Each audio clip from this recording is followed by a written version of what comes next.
Well, it was nice seeing the sunshine on Saturday. We're going to be dodging some raindrops on this Mother's Day. The forecast is coming up.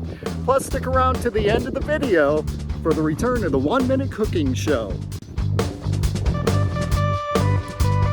For Mother's Day, we do have an area of low pressure that is passing south of Michigan that will bring rain to most of the area today, although north of Lansing, you may not see much in the way of precipitation. Here is a look at the weather map in motion, and it is a sharp line as far as who sees the rain and who doesn't. Any of these showers should be out of the picture by the time we hit the evening hours. So our predicted rainfall today, the heaviest rain, will be south of Lansing.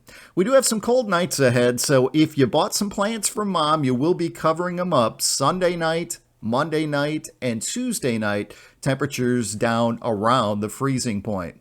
Our forecast for today is calling for rain showers. It's going to be a chilly day for us with a high of 49 degrees.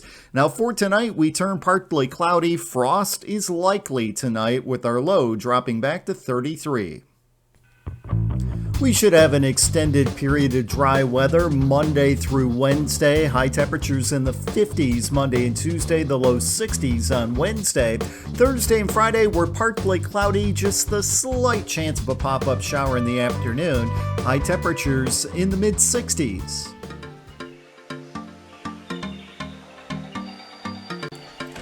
Welcome to the 1 Minute Cooking Show. This time around, we are doing baked beans, and we are starting with a canned product. There is no crime in doing that. You will need to warm up your oven, put in the canned beans of your choice.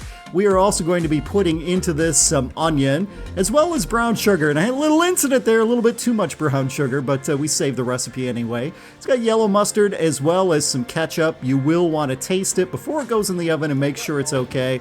You pop it in the oven until they're done.